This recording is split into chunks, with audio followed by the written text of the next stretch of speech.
Selamat malam pemirsa, dugaan kebocoran data pribadi kembali menjadi sorotan. Proses rekrutmen PJLP di lingkungan Komdigi diduga menyimpan berkas pelamar dalam Google Drive yang dapat diakses publik.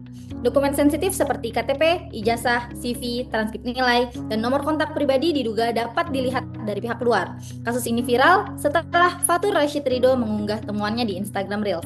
Untuk membahasnya, kami persilakan Mas Fatur Rashid Ridho sebagai pihak yang pertama memviralkan temuan ini.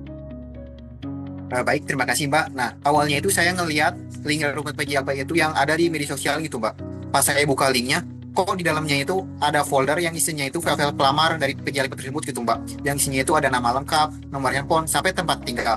Nah, gara-gara itu saya ngupload video di Instagram Reel gitu.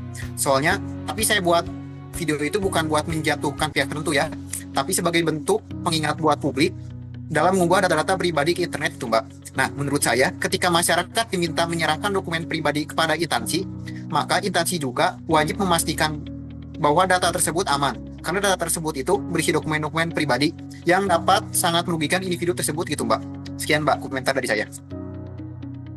Baik, terima kasih Saudara Fatur. Dugaan kebocoran data ini juga dirasakan langsung oleh salah satu pelamar.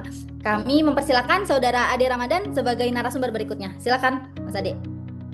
Ya, terima kasih Mbak. Sebelumnya saya sebagai pelamar ya untuk upload data percaya-percaya aja karena itu kan milik pemerintah.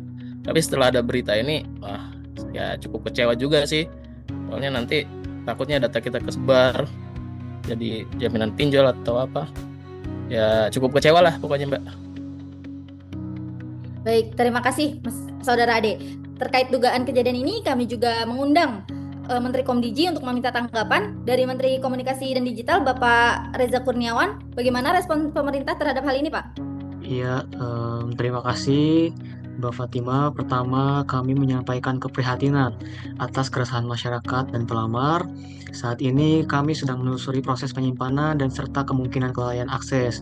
Kedepannya, keamanan dan perlindungan data menjadi prioritas kami melalui sistem rekrutmen yang lebih jelas, aman, pembatasan audit, pembatasan akses. Itu, terima kasih. Baik, terima kasih. Tetapi juga soal tata kelola digital. Kami persilakan Bapak Rizky Alfiansyah selaku pengamat keamanan digital, Pak. Baik, terima kasih Mbak Fatimah. Saya share screen ya Mbak ya. Jadi masalah utama dalam kasus ini itu belum adanya optimalisasinya keamanan pengelolaan dokumen digital Mbak.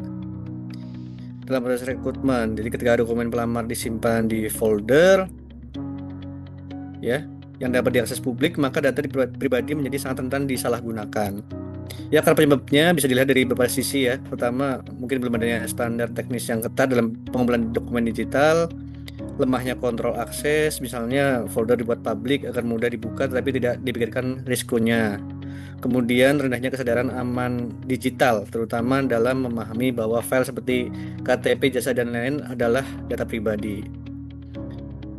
Kemudian untuk dampak strategisnya, ya ini banyak ada dampak individu, dampak instansi, ke layanan juga tata kelola ya, banyak yang terdampak seperti itu.